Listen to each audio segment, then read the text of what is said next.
Hello, welcome. On behalf of,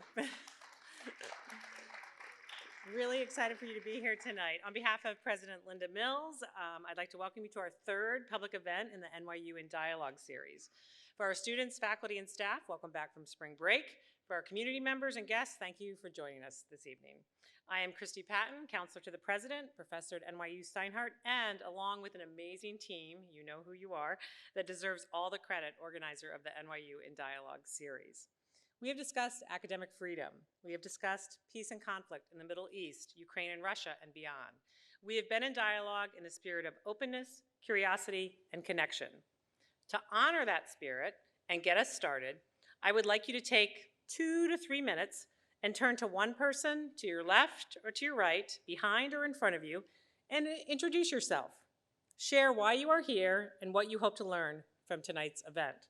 I will wait. Ready, go.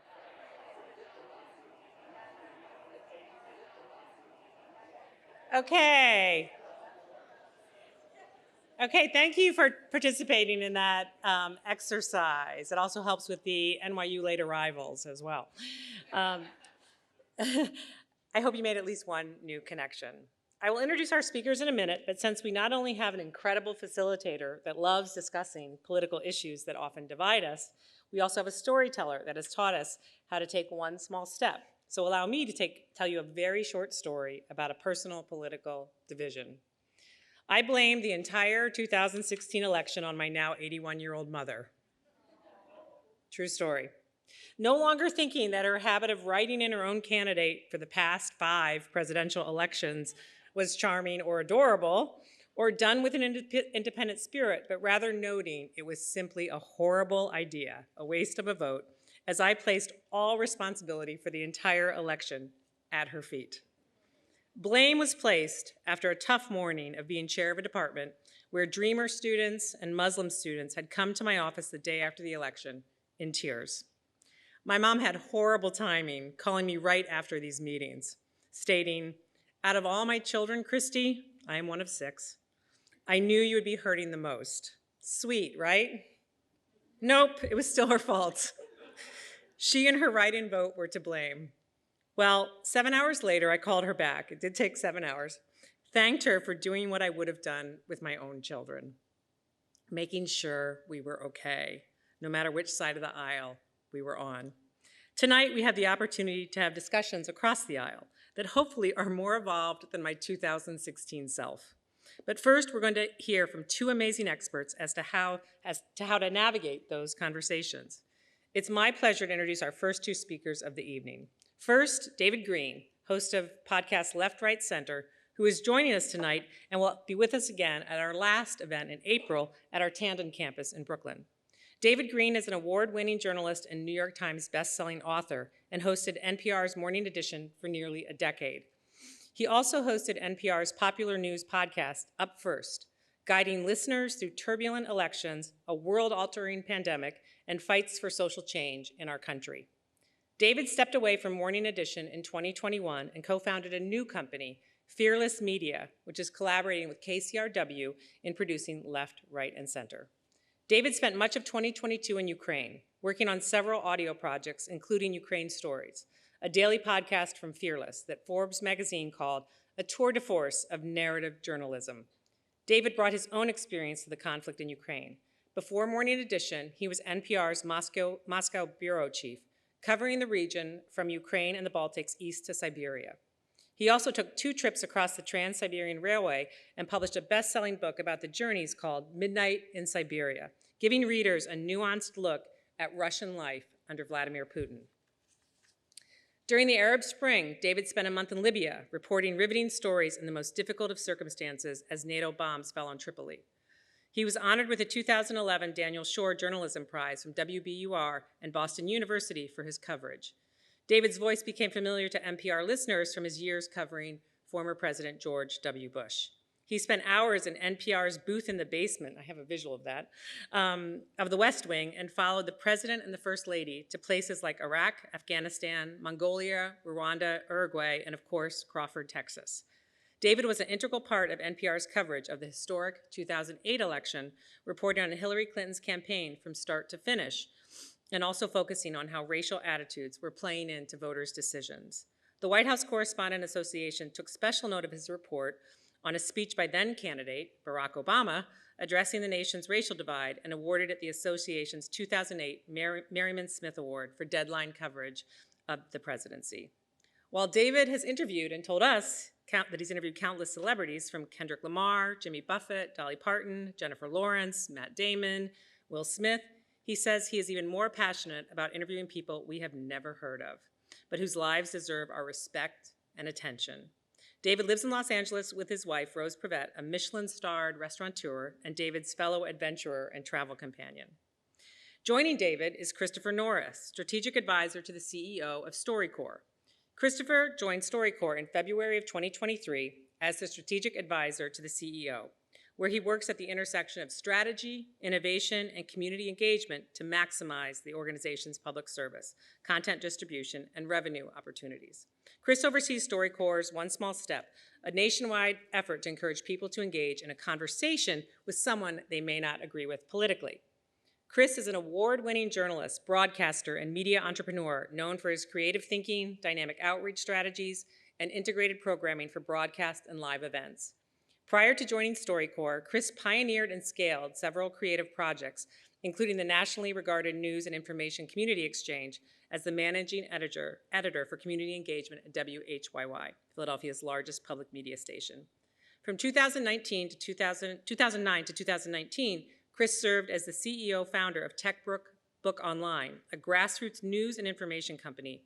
There, he brokered a strategic partnership between Comcast and, I love this, Chris, the City of Philadelphia's Department of Behavioral Health and Intellectual Disability Services, resulting in the development of a digital channel to distribute mental health resources and information. Chris lives in Philadelphia.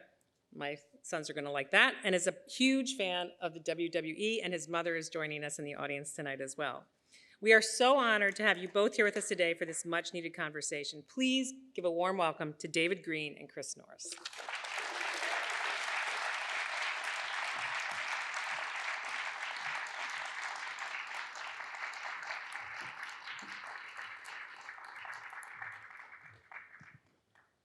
Hi, everybody. Thank you for being here. Chris, thank you for doing this. My pleasure. Yeah, I'm really, really honored to be share the stage with you. I wanted to get a sense from you all, and I want you to be honest if you can. Who in the room over the last few years have avoided a conversation with someone in your life because you were afraid that a political disagreement might make it really, really uncomfortable? Wow. Okay, I think almost every hand went up in the room, so we got a lot of work to do tonight. And I just want to say that, and I would have raised my hand as well. I think that if you think about this room and multiply it, you know, from this room to other rooms in New York City to other communities in this region, and spread it out across the entire country.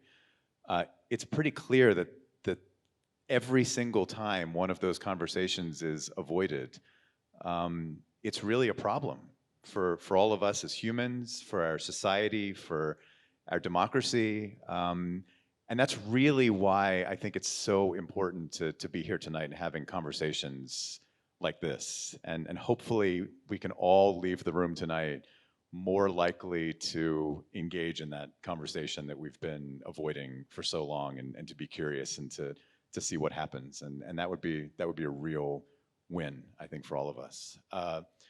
Chris, I want to start with you. StoryCorps is a word that has meant so much to me for my entire career, particularly when I was hosting Morning Edition. We in the studio would have extra boxes of Kleenex on Friday mornings when we were introducing a StoryCorps segment, because I just think the power of conversation is that intense. And you've now taken this into something that you're leading and that StoryCorps calls One Small Step. And I would just love you to talk a little bit about what that is, what it means, and what the goal is. Sure. Well, before I do that, just to get a test, who has heard of StoryCorps here? Just raise your hand. Okay, good. So as you guys know, for 20 years, StoryCorps has brought together people who know and love one another for meaningful conversations about their lives. These stories are archived in the Library of Congress for posterity. It's typically loved ones, right? And the snippets of those conversations are then put on NPR and put on social and kind of broadcasted at scale.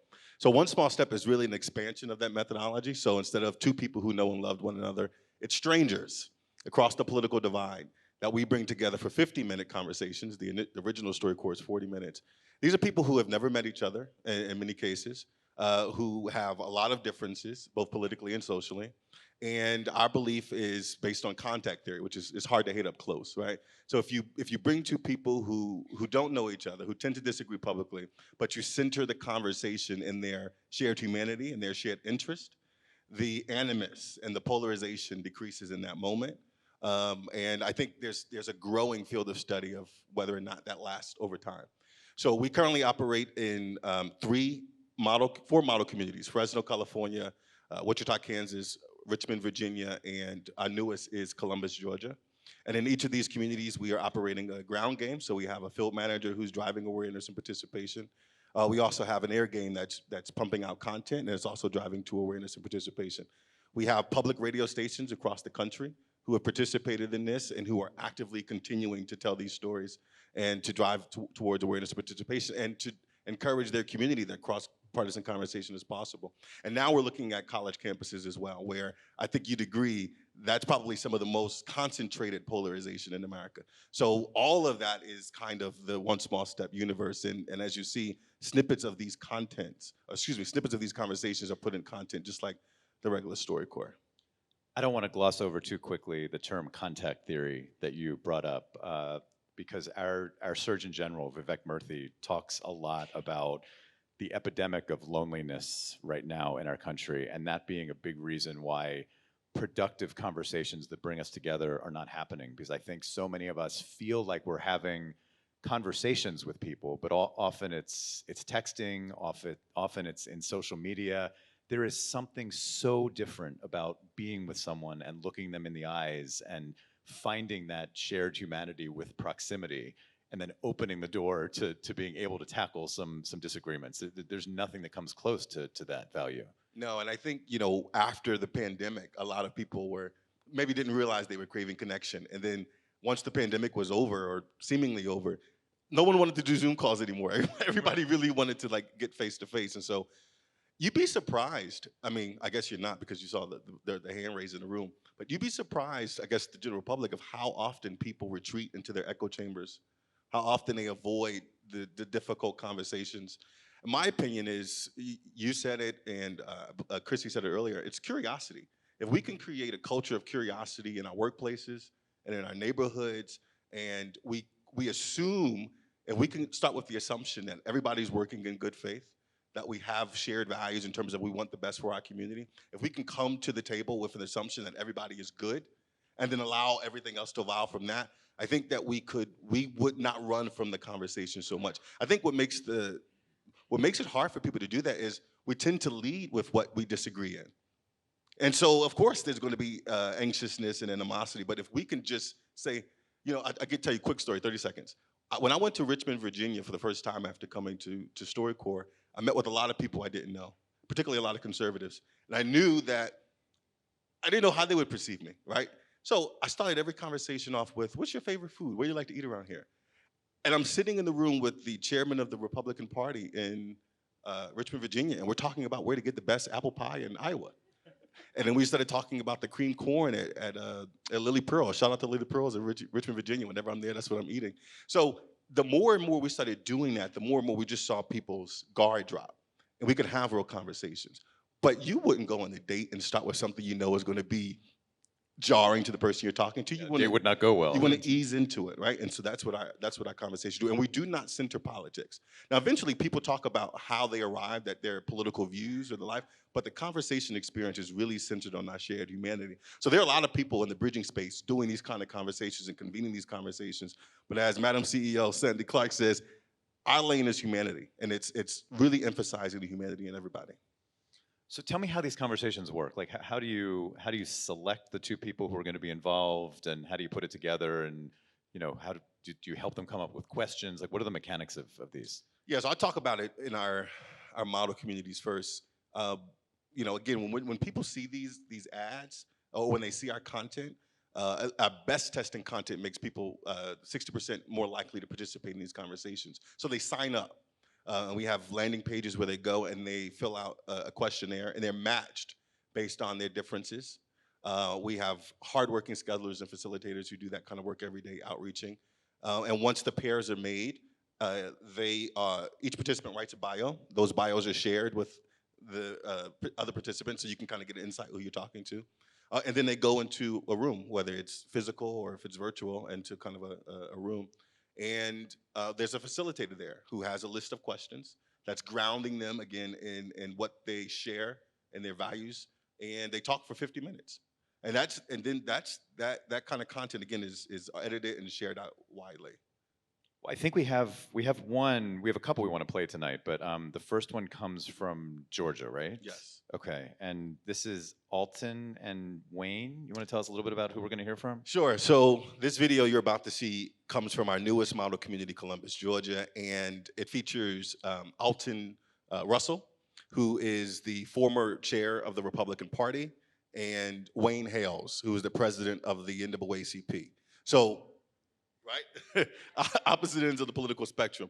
And whereas, again, we talk about pairing strangers, these guys knew each other existed, but they were very much strangers, had never had a conversation, that lived in Columbus their whole time.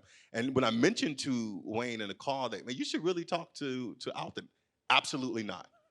Absolutely not, has zero interest in doing so. And this is where community engagement and trust building comes in at. And telling him, look, this work is also about role modeling. And there are certain people in communities who need to do this so that other people know that it's okay. And these two were the right two to do it. So I hope you guys enjoy it. Yeah, okay, let's hit it.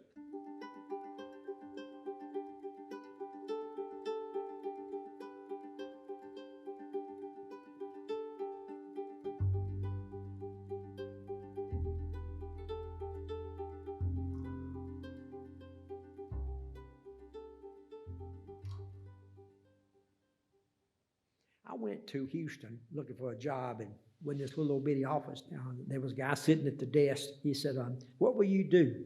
And I said, anything as long as it's legal. He says, good answer. How about $40 a week? And I said, yes, sir. This was 1961. He said, by the way, my name is George Bush. It was George H.W. Really? Bush. Yes, sir. And he was running for Congress. What my job was is I made yard signs with a wooden stake and a piece of poster board and a stencil. But you never run for office? No, You've never just have. been the kingmaker. Well, I don't know about that, but I never have run. What do you do for a living? Believe it or not, I'm a toilet paper salesman. Really? Yes, sir. Two-ply? Two-ply, wiping up, yeah. I've been there 40 years. Is that right? Yeah. But you've done a lot of different things too, and I just wondered, how in the world did you wind up in Columbus, Georgia? Did you take a wrong turn? I was working for the YMCA, and the YMCA here called and said, would I be interested? But as the president of the NAACP, I can tell you how I got into that.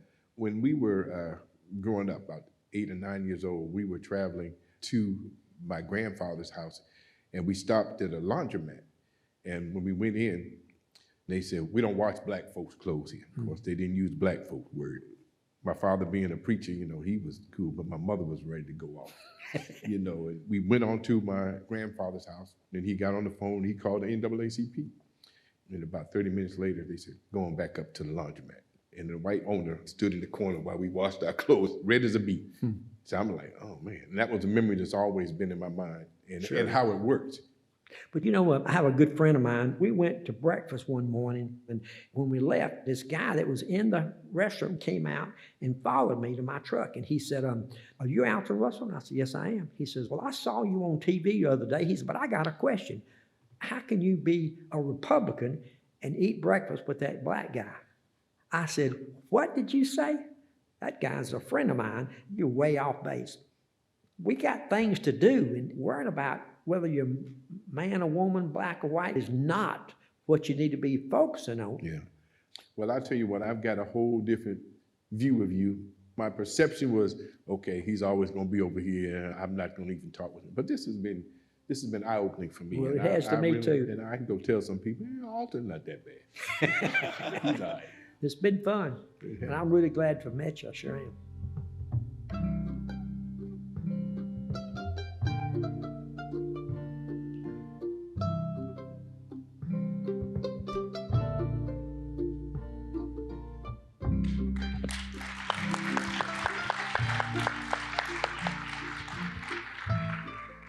I mean, I think we all saw right there that you at StoryCorps believe it's our patriotic duty to be committed to opening doors like that. I guess I wonder, like you say that StoryCorps is just entrenching itself in communities like like this one.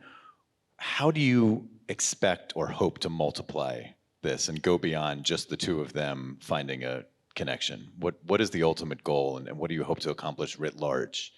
Well, I mean, our North Star for this work is to reduce toxic polarization by normalizing cross-partisan conversation.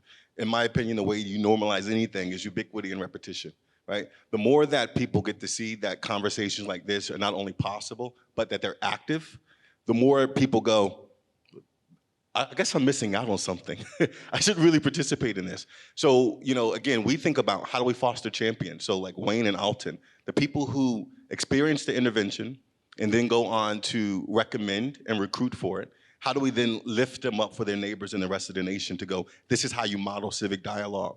I think sometimes people are a little bit hesitant to participate because they don't know what civic dialogue is supposed to be. They don't know what productive dialogue is supposed to be. So the more that we can lift people up and participate, that's a big goal. And the more that we could put content out there like this. Again, you would ask me off the line about our research. When people just read and listen to our content, which resonates best on both sides, they're 50% more likely to believe that they can participate in cross-partisan conversation too. So it's not just the elevation of the role models, but the more that we can put this kind of content out there, it changes hearts and minds. The idea of normalizing conversations like this and feeling like you're missing out on something, I feel like that. It's got to be the cool thing to do. It's got to be the cool thing to do, because right now it's like, I feel like, I don't know, when I talk about this work, I don't always get a reaction that's like, that's cool. I get a reaction of, oh, that's so cute. That's really nice. You're looking for the kumbaya moments in today's polarized society. Like, good luck with that, David. You're better off than me, because I have a friend who thinks that I am wasting my time, who thinks that I am ridiculous to believe that conservatives in particular would ever change their viewpoints on anything. And I think that's sometimes an assumption when people think, oh, we're trying to change people's mind. The goal of cross-partisan conversation is not to move anybody to the center. It's not to make you change your political position. It's to define people as more than just their vote. It's to see people as a human being, to establish some shared values and shared goals, and to build upon that to solve tough problems. But what do you tell the skeptics who not only don't see this kind of work as that hopeful and productive, but who say, like, this is an angry world, and like, I need to fight for what I believe in and what I'm passionate about?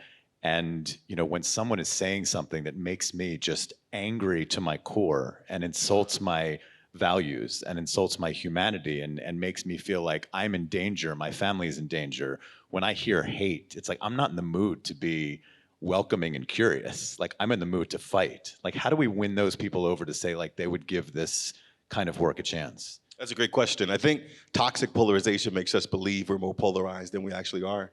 87% of Americans are defined by the exhausted majority, or as we like to say, the hopeful majority. They're exhausted by toxic polarization. They're looking for a way out. They want pathways to productive conversations. The truth is, there's the fringes that have drowned out the voices of civility and reasonableness, and they have amplified division. I believe most people are good. When I'm traveling in these cities, most people are good. Most people are not trying to dehumanize you based on their political beliefs. But there are people who do that. But they're not movable. They're not in the movable middle.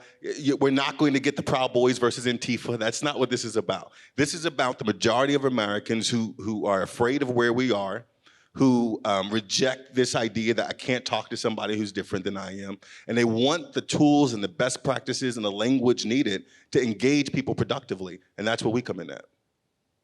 We're going to play one more of these. I know you're going to say goodbye and leave the stage. Any last message that you and StoryCorps want to leave the audience here tonight about the work that we're all trying to do?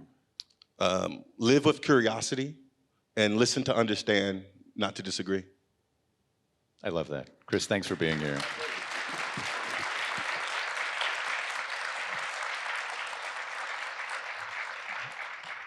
Okay, we're going to listen all together to one more of these one small step segments, and the one we're going to play now, I was exposed to this about a year ago when I was doing an event in Boston, and my mind was just blown.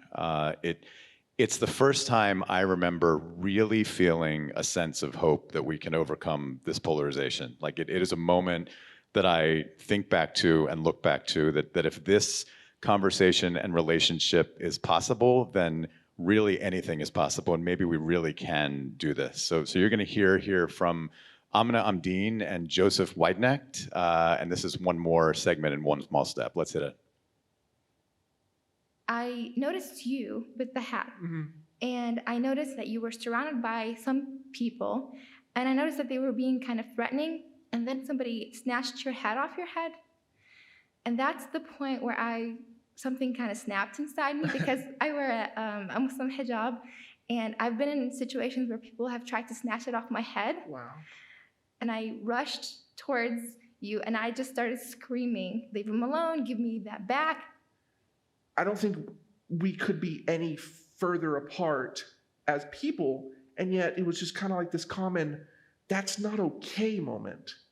You are genuinely the only Muslim person I know. It's not that I've actively avoided, it's just, Yeah. I've just never been in the position where I can interact for an extended period of time. So I guess my views on the Muslim community have been influenced by a lot of the news articles and things of that nature. I feel like a lot of times in the media, you don't see the normal Muslim, the one that listens to classic rock like I do. You don't meet that Muslim. Can you tell me about where you grew up? What was that part of your life like? So I was born in Baghdad, in Iraq. I moved to the US when I was 10 years old. Okay. Being a Muslim girl, I stood out in almost every single way that you can in middle school, the worst time to stand out.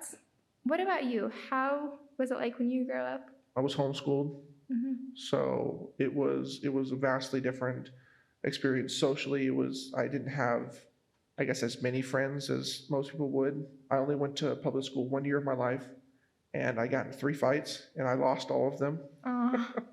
I actually lost a lot of friends because of this election, because of my political stance.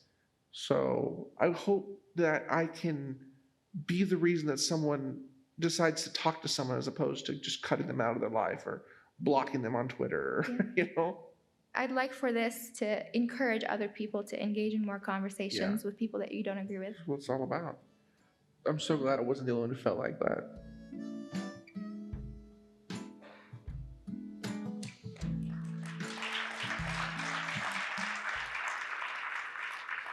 So at that point, Amina Amdeen was a student at the University of Texas, Austin. She was studying international relations and global studies. That was in 2016, an election that we're all familiar with. And she met Joseph at a protest that brought both supporters and of Donald Trump and protesters of Donald Trump into the same space. And she saw Joseph with his Make America Great Again hat being attacked by a group of people and ran over to him. Amina now lives in Chicago. She's a pricing analyst. She lives in Chicago with her husband. She immigrated to the United States from Iraq at the age of 10 with her parents and 2 sisters. She is exactly the person who I would want to hear more from right now in this moment, and thank goodness that she agreed to fly here to New York City to come on stage and talk about that moment. She is with her uncle, who I'll introduce in one moment and explain how cool he is and why he is here, but I want to bring up Amina Amdeen and Ghassan Amdeen.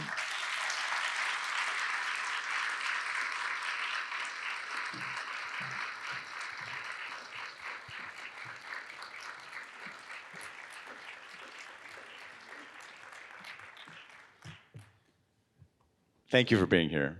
Thank you for having us. And let me introduce you, Ghassan. You also, like Amina, also from Iraq. You got your bachelor's degree there in chemical engineering. I know you live in Florida now. And you know, as I read about you, you have witnessed war as a child and as an adult, always, yeah.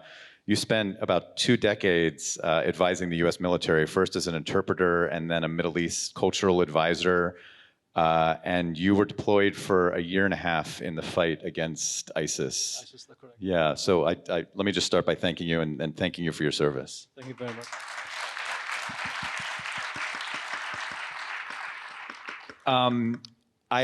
I want to explain a little bit about why the three of us are here together. We actually had talked about, for this conversation tonight, bringing you and Joseph together, and we made an effort to reach Joseph. Unfortunately, we couldn't make contact with him. Really hope he's doing well. Have you been in touch with him, or how long were you in touch with him after this encounter? It's been a long time since I've talked to him, but after the 2016 election and the incident that you just talked about, we spent a little bit of time talking to each other about the different issues that we both didn't fully understand why the other person would have the opinion that they do. And then whenever things would happen in the news, he would ask me for my take on it as a liberal, as a Muslim, as what have you. And I would do the same with him. So I would present him with my opinion and why I have it. And then out of curiosity, because he was kind of like my portal into the conservative world, because I was at UT Austin, it's difficult to pick out who the conservative is in Austin, Texas. And a lot of times they're kind of scared to talk to me.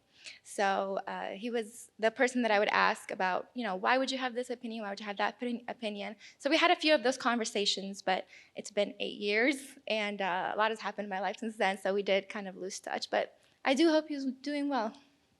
Well, we were talking to you about this evening and thinking about, how we could have a conversation on stage to sort of model for people what it's like to overcome political differences. And you said, well, you guys should meet my uncle. So thank you for inviting him. And I would love to hear just a little bit about both of you and sort of what role you have played in each other's lives over time, so we get a sense of the relationship, because it sounds like you two have been close for quite some time. I was going to say, not just my uncle, my favorite uncle. Oh, are there other uncles who are going to be mad about that? There's a few different ones, Okay. But not ones that I've had as deep conversations as I've had with this one. Yeah, so I'm very glad that he was able to join us. Thank you for having me. Yeah. So what? Tell me about your lives and how long you've sort of been close, and some of the memories you have of your youth and your uncle's role in your life. I think we've been close since day one. So my graduation in college, I brought her with me in the party and whatever happened. So she was with me then, and when I was in my engagement party, she was there. She sat between me and my wife at that time. So she's involved in my life. Yeah, she's very close to my heart. Were you single when you took me to the college campus for your graduation? No, I wasn't. Oh, okay. but I got you. I didn't get her. So I thought maybe I was the soften his image up, baby. But yeah, growing up, he would play with us a lot, and I have 3 younger sisters. But at that time, the first couple years that my parents were married, they stayed in my grandparents' house, and that's what the culture of the time and the place was. Is you stay with your parents for a couple of years, and then you move out by yourself. So the first 3-4 years of my life, I was surrounded by extended family, so uncles, grandparents. It was very, very fun. And that's where it started. And then after the unrest started happening in Iraq, my uncle took his family and moved to Egypt, right? You went to Egypt first? Egypt for 8 months. So I didn't see him for a long time because my parents stayed in Iraq for a while. And then when we got the opportunity to move to the United States, my family moved here first, and then his family came after, and then we kind of were able to be in the same city again. So I grew up with his daughters, my cousins, and as I grew older, as I became more of an adult, I could have more, serious conversations with him. And then we also kind of separated for a little while when I moved to Chicago, and then when I moved back to Austin, he had been living there. So I was staying with my grandparents, and I was able to see him quite frequently. He was like stand-in dad. A little bit more social, but but he was like stand-in dad. I saw him as a father figure. He was always helping me whenever I had issues that my dad would help me with because he was in a different state. And then the 2016 election happened, and I got the shock of my life when I found out who he voted for, because the majority of our family is liberal. But that's when the conversation started happening with him, and we started getting really deep with these things. So I would say our relationship has grown deeper since then because we can talk about the serious things. We're not afraid to open up about what we really feel and believe. So naturally, the relationship has gotten deeper. Can you both take me to that conversation that you just mentioned that you remember so well when you sort of, it was revealed who he voted for? Do you remember it, Amma? It was my dad's house, right? Yeah. Yeah, we were sitting on the couch. It had been, was it before or after the election? It was after. Okay. Yeah. So I was very emotional. Like everybody else that was my age in the same political group. This is when Trump had just beaten Hillary Clinton. Yes. Okay. Yes. So my uncle told me he voted for Trump, and what? Why? And he started talking about the issues that made him come to that decision. And to be quite honest with you, it was difficult to keep my passionate side subdued because in our culture, you respect your older elders, basically no matter what, obviously unless they're abusive or what have you. So I had a standard of respect for who he was in my life and what he has done for me as I was growing up, the things that he has provided for my life. So because of my respect and love for him, I had to make sure that I was respectful at least, but I was very fired up. I was upset that he had voted for Trump, and I started kind of respectfully grilling. Mm-hmm. Why this? What about this? What about this information? What about what he said? What about what he did, et cetera, et cetera? And he just sort of calmly explained his viewpoints. Sorry if I'm talking With a smile. With a smile, yep. Which can be kind of infuriating when you're upset. Do you remember an example of something that sort of you were curious to understand, and Ghassan, what your answer was? So I remember one of the questions, or maybe the first one, why Ammu? So Ammu's uncle, why Ammu? You're a Muslim. You shouldn't vote for Trump. This was the I think the first question that I was asked, because most of the Muslim community at that time, when they knew that I voted for Trump, they say, why? He's against Muslims. He's against Arabs. He's going to stop immigration. He's going to work a lot of things against Muslims. And I said, no, he's not. You should look for your country. So the reason why I voted for him, it was reasons, not for reason, and it was for my country here, because I don't want to lose it as I lost my first one. But this is my point of view. And at that time when I was talking to her, my dad he voted also against Trump, so for Hillary, right? Yeah. And he was also sitting there and smiling and laughing, but he was laughing at us because we were discussing it, but he was laughing more at her because he was very passionate about it. I was very passionate about it, yeah. But I remember asking him about those questions, and I think a lot of people, including me at the time, were very surprised. Nobody thought that Trump was going to win. So it was kind of a question of like, what did everyone miss? You know, what did we not see? How many people must have had these opinions or must have had these feelings that we didn't talk to, that they didn't say anything about? So it was kind of a journey of discovery of, okay, why did so many people have that viewpoint? And my uncle was the first stop in figuring out why. But I think I do remember us talking about abortion especially, and I think that was the biggest issue for you, Amu? It was one of the biggest issues. One of the biggest, yeah. And it's a very, very sensitive topic. And as Muslims, we have our own viewpoints about it. But when you talk about it in the political sphere, it's a different conversation. It's not just, because my religion is mine. It's not everyone else's. It's not the government's religion. It's my religion. My viewpoints are mine. How does that inform the political viewpoints that I hold and what I vote for and against? And the interesting thing is, both of us are Muslims. Both of us are practicing Muslims. Islam's stance on abortion is pretty clear. How could he think that he's pro-life and I'm more pro-choice? So that was another interesting thing to talk about. How did we arrive to these different destinations with the same starting point of the same core values that our religion gives us?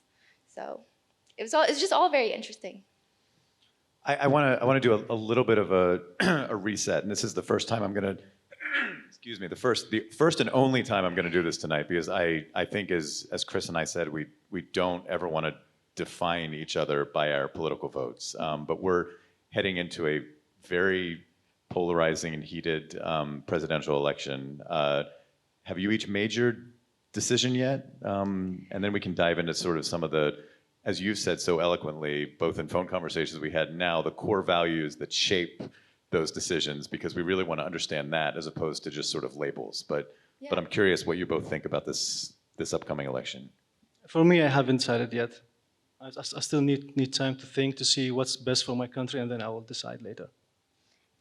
For me, I'm thinking about it. I'm struggling because I've always been a Bernie bro and will always be, but that's not an option in 2024. So I'm torn on what to do about it. To be honest with you, it's hard to feel like your vote matters in a political system where there are only two options. It's something that is a huge bone that I have to pick with our political system here, is that you do only have two options, and it kind of forces us to do two different sides of the spectrum. It inevitably happens over time, and it has happened. If there's some way that we can change that in the future, I would love for that to happen. But no matter what, I'll always be a liberal at heart. I believe in people's personal right and personal right to make choices that are best for them. Coming from a country where suppression was the way to go, growing up, like, you can't criticize what's going on in the country publicly, or you risk your safety and your family's safety. So I very much value personal choices, and I want to, I want to be a positive. I want to be able to have a positive impact on that in America and maintain that culture that we've had since the beginning. So if there's some way that I can do that with my political vote, I'd love to figure it out. But I guess short answer, long. But no, I think a lot of people are in that very same boat right now. Well, I think we all saw the hands go up, the number of people in this room who have avoided hard conversations with people who mean a lot in their lives because it's scary, right? It's scary to tackle hard things.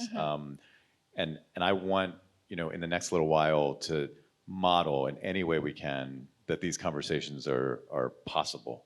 And, as Chris said, and as we heard, as we were talking about one small step, it really comes down to knowing that you have that foundation already, that you can, once you have that anchor and you have that relationship and you have that trust, it opens the door to be curious about one another and to deal with the hard questions and the things that can cause misunderstandings and avoidance.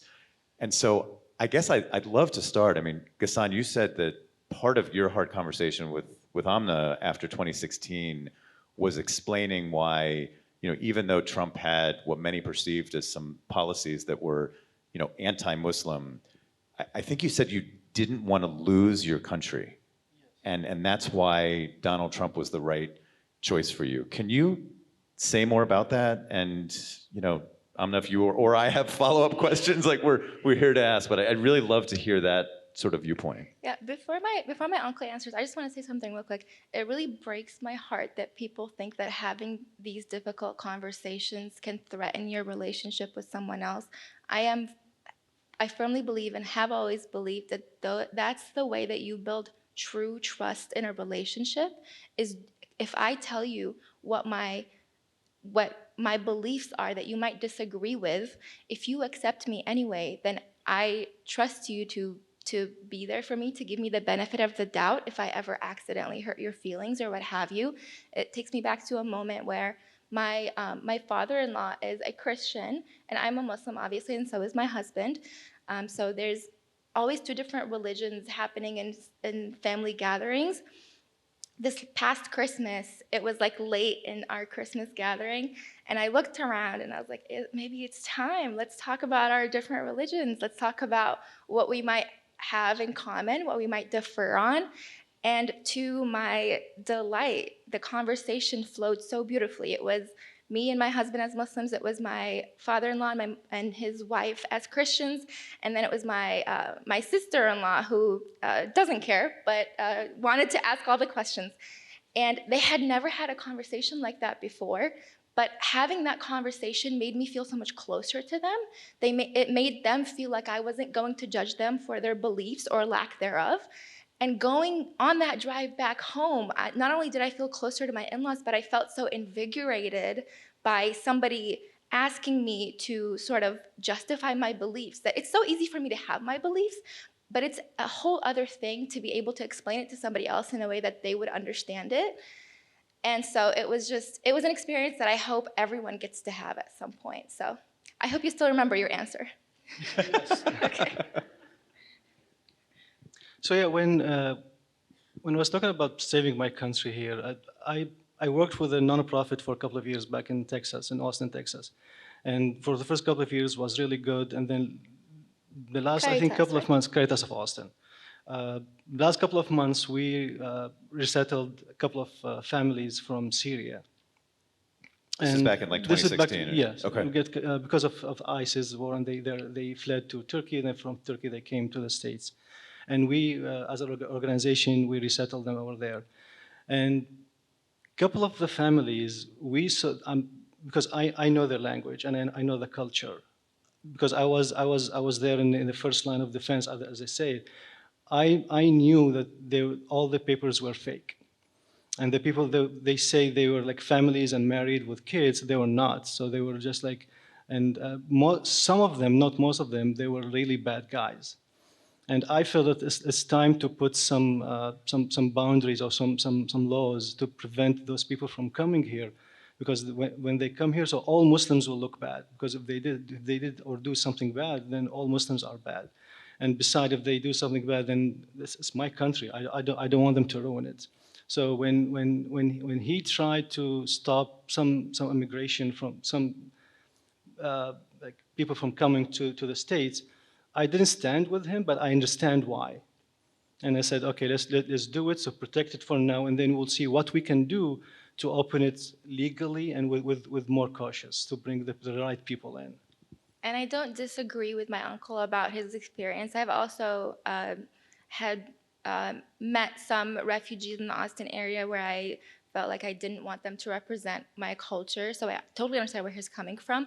But I'm also, like, the reason why I would be on the other side is I am concerned about people that do hold malicious beliefs about Muslims and them being more empowered to act upon those beliefs because the power structure at the time supported that viewpoint. So there's pros and cons to holding both positions. Obviously, the bad refugees are a small minority. Wouldn't you agree, Amel? Yes, agree.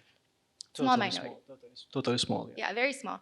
But he's concerned about that. I'm concerned more about like the general atmosphere and Muslims feeling safe in the country. So I can't fault him for the position he holds. He can't fault me for the position I hold. We just end up choosing different priorities, I guess. I think one of the things that people would say about President Trump and those policies about immigration that were focused on Muslim majority countries was just that some of the rhetoric felt so hateful. Like even if the policy was something that they supported, the rhetoric just sort of fomented hate. And Ghassan, I wonder like how you grapple with that as you supported Donald Trump then and are thinking about it now. The same thing. I didn't think it was like the right way to do it. But at that time, I think my views was a little bit different. But I said, no, this is not the right way to do it. And most of the time, I don't agree with President Trump at that time, like with most of what he's saying. But some of his actions that I like. And the option at that time, for me, was him. It doesn't mean I like him. Doesn't mean when I voted for him that I want him to be the president. But the way he will, I thought he will help with the economy, with more stuff. This is why I voted for him. But what he did, yes, it was rhetoric. I didn't like the way he did it. I didn't like most of what he said. But because I thought this is wrong. He shouldn't say that about women, about even a lot of stuff I don't remember, but I didn't like the way he said stuff and he do stuff. But something inside told me that this is temporary. This is very short, only for he will do it for election reasons. But the this was short time, and then it will end. It will switch back, and it happened like after a couple of months. He got back to his order, and then he deleted everything from media. So he did open the borders again for refugees from Syria and from the other countries he blocked first time. It goes back to only having two options. You know, if there were more options that might have, like policy-wise, been more in line with what my uncle wanted, but somebody with a little bit more of a likable personality, I guess, agreeable maybe, then I'm sure that my uncle, definitely he would have voted for him. And it kind of, I always remember after the fall of the regime of Saddam in Iraq, I remember my parents looking at the list of political parties they could vote for. It was in the hundreds, wasn't it? It was more than 100, yeah. Hundreds. People were finally, they were itching to be able to identify themselves politically and not have to vote for Saddam or otherwise, you know, like there were people checking what you voted for before you put your ballot for the elections. Lots of stories. But I always remember that long list of political parties, and I know people are so diverse, especially in America. That was in Iraq. Iraq is pretty homogenous. Everyone's Arab, 99% of the people are Muslim, but you have hundreds of political parties because people are different. In America, it's even more so. We need more differing voices to dominate rather than, you know, the two big ones that might get more views, you know, rage bait, what have you, with the social media these days.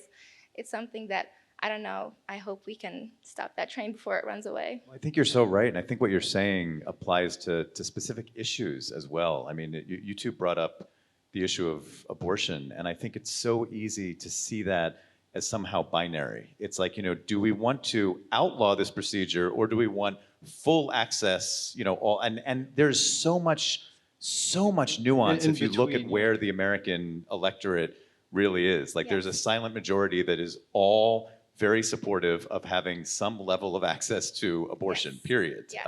And it's a conversation, and it's listening to one another, and that's just not happening. But I'm curious, you know, you both said that issue is so important to you in terms of shaping your political views. I'd love to sort of just hear you both articulate where you are, what's important, and how the two of you have worked through those differences to come to either some sort of understanding or at least just a reminder that you can have that respectful conversation with each other. Yeah, we were talking about it in detail earlier. And I think the thing that allowed us to have that conversation without, for example, the pro-choice person feeling like my choices are going to be threatened is that I know that there's such a large spectrum of, you know, different beliefs about it. There are so many aspects to that issue, just like there are many different aspects to gun legislation, to immigration, like we were talking about. And yeah, and then same as what I was saying about Trump is we have a very, very similar starting point in terms of core values. We both believe in the personal freedoms for people for the most part, right, Amal? Yes. Yeah. I think I'll let you explain your viewpoint on it first. So with abortion, I'm the last person to ask for my opinion about abortion. I'm a man, and I'm not. I don't have any say in it. The only reason why I did it because I didn't want to pay for it. This is because my religion is against it. But for me, if you do it, it's your choice. It's your call. It's your body. It's not for me to decide. But because my religion prevents me from doing it, I don't want to pay for it. So when at that time I heard in the news and I thought, and they say that because that's part of the taxes we are paying going for the abortion, right? So this is when I decided, no, I'm not gonna do this. I'm not gonna vote for that party because that party will take my money and maybe part of it will go to pay for abortion. And this is what I didn't want to do. But I'm with anyone's decision, freedom to do whatever they want with their body. But this is the only reason why I did it. We were talking about it too, and I was telling him, Amu, do you know that abortions are a very, very, very small, some minority of the funds of Planned Parenthood go towards actual abortion. And he was saying, so you're saying it's okay if it's a couple of my cents going towards it? And he was making a point that he doesn't want even a couple of his cents going towards it, which I understand. And to clarify, I don't know if my uncle disagrees with me, because there is a whole spectrum of beliefs in Islam, but Islam doesn't, I guess, agree with it unless it's threatening the health of the mother, because an existing life for a mother with children and people in her life is more valuable. Do you agree with that? Yes, totally. Okay, yes. I just wanted to clarify that. I want to ask you a question, both of you, that I asked, similar to the one I asked Chris, which is if there's anyone in this room or anyone out there who just can't imagine this kind of conversation when you're confronting issues that are so sensitive, like abortion, like immigration. I mean, just someone who might imagine and say, like, if my uncle voted for a candidate because they don't want a cent of money going for someone to have an abortion, government money, like, I'm not ready to, I'm not going to sit there and eat pancakes with that uncle. Like, I'm just not going to do it. Like, what is your advice to say, like, no, give it a chance if someone just believes so passionately, like, I don't want to do that. Like, I believe so fervently in this, I don't want to do that. Yeah. So don't do it. It's like No one's forcing you. That's an option. That is an option. So when we talk, you said earlier that we have a foundation that we work on. So Yeah. our relationship, our foundation.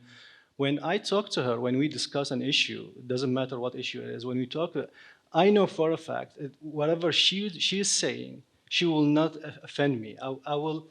I have the ability to accept her opinion, and I will respect that. If I have this confidence in me that I will accept her opinion no matter what, and then I will just smile and say, okay, that's a good idea. Or maybe I respect that. I don't agree with you, and we disagree with a lot of issues. But I'll just smile and accept it, because I came from a country, as you know, that we couldn't say what we think. People lost their lives because of that. So when I'm finally talking to my niece and she's like, has this amazing brain of hers and she thinks for herself, I'll be happy, even if it doesn't align with my political views. But when I talk to her, I have the confidence that I will take it and I will accept it, and I will not lose her. And because I know her and she knows me, I will not lose her because of our differences. And we're always gonna make a laugh out of it, like make a joke out of it, and then we will hug and we'll eat something and then we'll move on. But the acceptance is the important part. I have some hacks for those conversations. Let's hear it. So sometimes you might think that the only reason that I would talk to this person that disagrees with me is if I can convince them. Thing is, if you're trying to convince someone of your viewpoint, there are foundations that you need to build your argument upon before you even start to argue that point. The number one way to get people to like you is to be interested in them. If you have that foundation of being interested in the other person, they will be much more likely to express their viewpoints to you and also have a positive image of you. Not only that, if you are confident in your viewpoint, you will want, or if you hold a viewpoint, you want to strengthen it. The only way to strengthen your own viewpoint and to have more conviction in your beliefs is to have someone else test you on it, to have someone else question you. And I learned that lesson very quickly when I first came to the US. I was 10 years old, but I was immediately faced with so many questions. What are you wearing on your head? Are you bald? Do you have, all these questions? Why are you Muslim? Explain Bin Laden. I'm like, I don't know him.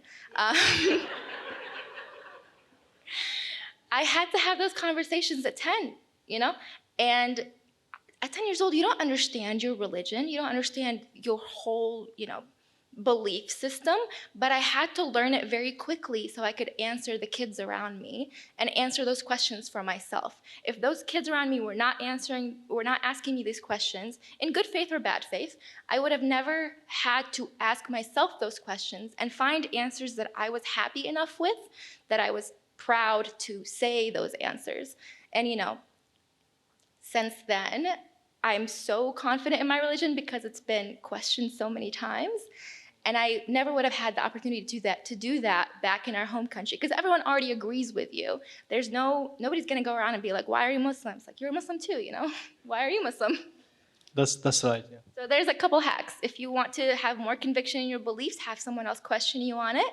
And then if you want to convince somebody, you want them to like you first. And the only way to do that is for them to be for you to be interested in them and what they have to I say. feel like what you just said is so important. I wish I was taking notes. It's like, don't come into these conversations with the feeling of like, I'm coming in to convince them. Don't come in hot like that. That doesn't go anywhere. You can have that. Just be sneaky about it. Just be sneaky about it. That's the hack. But also, it sounds like what you're telling us is to feel that these conversations, it's not just because like, oh, I should be doing this because it's the right thing. It's not just because I want to keep this relationship with this person who means something to me, which is very important. In addition to that, it's personal growth. Like you are growing as a person by going through a conversation like this, being curious, having your convictions tested, engaging like that. So it's really not doing that is a tremendous missed opportunity to become sort of a fuller person. You have a lot to gain from it. And we're very blessed in America to have so many different kinds of people. And you might walk around in life and judge people that make different choices, but we all live in the same society. We all essentially want the same things at heart. Everyone wants to live a peaceful life where they can provide for their family. That's the starting point for everyone. No one wakes up in the morning looking for trouble. Maybe a few people, but most people don't wake up in the morning looking for trouble. So a lot of times if somebody has a very wild opinion, I'm like, how did you get there? You live in the same environment that I do. How did you get there? Maybe even if I'm asking them because I'm like, I want to avoid getting there, I don't want to be where you're at. How did you get there so that I can make sure that I'm leading my life in a way that I want to maintain my beliefs or what have you? Want to add one thing. When I start conversation with someone, I will always remember an old saying we have: "My opinion is correct, with a slight chance of being wrong, and your opinion is wrong, with a slight chance of being correct." So having this in my mind, I will listen to you, and if I have like a 1% chance that there is what you're saying is right, then I would start to think about it. And then you were talking about personal growth. This is how I grow. This is how my mind grow. Because I will see other people's opinion, and I will say, okay, maybe he has a point. Let's search it more. Let's talk about it more. And then I might change my mind because I was convinced with what you're saying, or maybe you will change your mind, or maybe no one will change their mind. But just I will tell you my opinion. You will say your opinion, and we'll be open about it. Yes.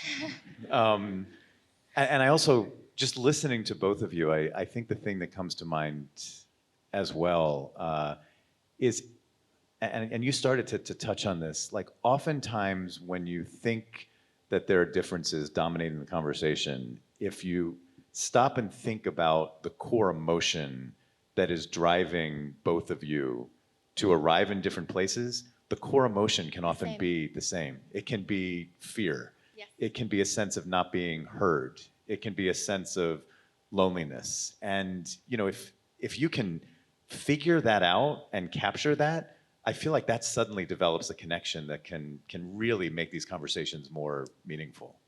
Absolutely. And I think a lot of times also what my uncle was saying about 1% chance that you're right, I just think about how many... I wouldn't lead with that, like when coming into that. I'll put it in my mind. I wouldn't say it, but... I think about how many beliefs I held maybe like 10 years ago, 15 years ago that are absolutely idiotic in my opinion at this point. I think you have to, you want to lead your life being a lifelong learner, and you have to keep the possibility that you're wrong in order to be flexible in your thinking. That's how you keep your mind young. That's how you live an engaging life where you're engaging with the world. You're changing as your life experiences are happening. That's the kind of person you want to be. You don't want to be stale for your whole life. And it just reminds me, like I keep in the back of my mind how many things I was wrong about. I could be wrong about this as well, even if I think that it's a 1% chance that I'm wrong. I could be wrong about it as More well. than 1%, that's okay. We're getting close to wrapping up, and I just wonder, you clearly have cleared the way to have the hardest of conversations between each other, which is amazing, and it's a model for all of us. As we sit here, getting closer and closer to this 2024 election, and what you're each thinking about, and you sort of know each other's core values and past political beliefs. I wonder if each of you could ask the other one question that falls in the category of sort of 2024 and this political moment. I have a lot of questions for my uncle. Just one? I've been asking him since we've had a chance to reconnect since we're landing in New York, because he does live in Florida now, and I live in Chicago. And having face-to-face conversations is so incredibly different than a phone call or text messages or what have you. I do want to know what of your opinions have evolved since 8 years ago, because I'm sure some of them have, as mine have.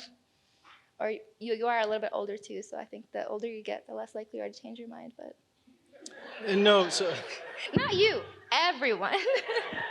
Your brain stops developing at 25, and in 2016 I was 19, and I'm 27 now, so I think mine is done. But I want to know if you.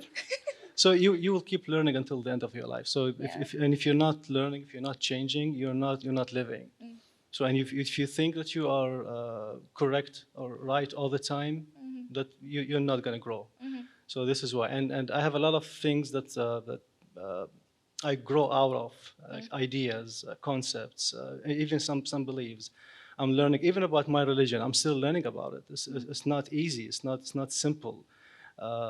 And with politics, I decided a year ago to stay away from politics, because I had some family issues. I went through a divorce, and I'm a single father with 2 boys now. So I'm focusing on family more. I'm taking care of my dad after my mom passed away. So I'm trying to focus on family now. With political issues, I'm gonna wait until a couple of months before the election, and then I will see my options. But I will definitely put my country first. See what the candidates what will do for the country, for the economy, for the people, and then I will go for that. But definitely my political views changed, not dramatically, but I'm changing, and I'm always accepting new ideas. And when I decide and when I talk to you about my views and ask you about your views, I should share with you my resources, where I'm getting my information from, because my resources are different than yours.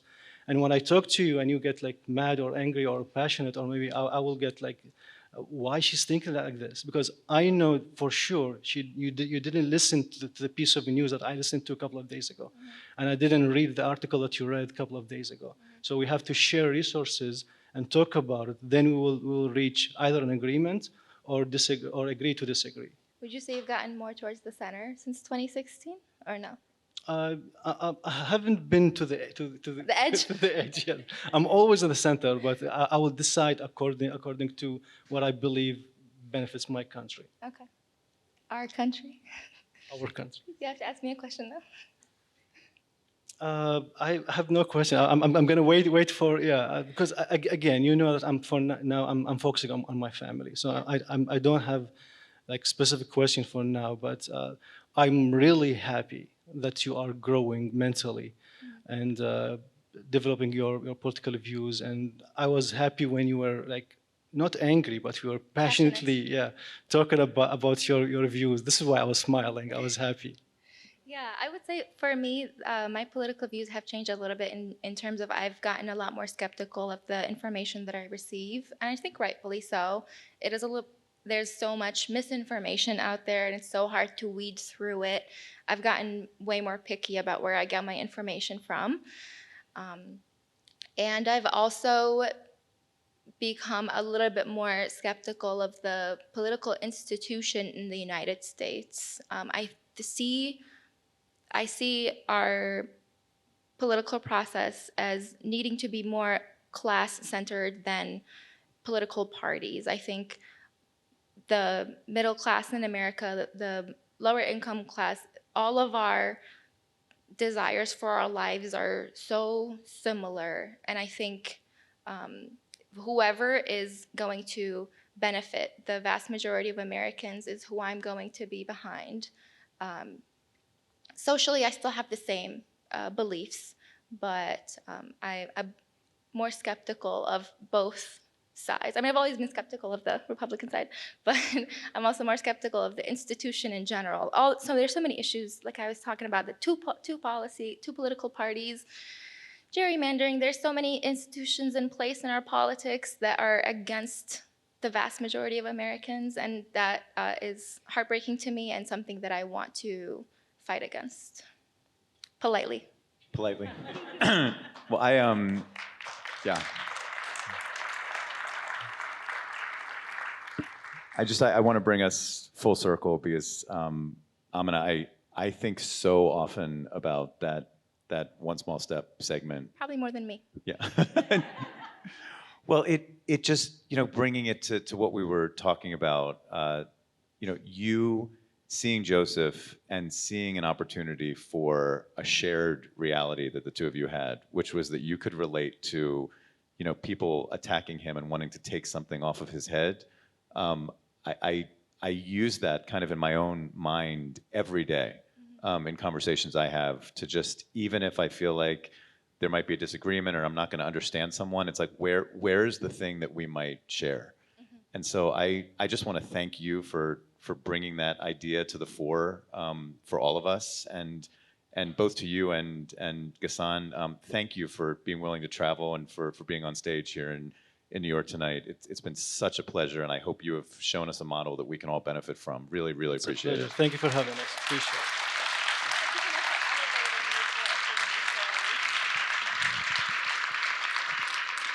And I think, Christy, you're gonna take us home, right? I'm gonna take everyone home.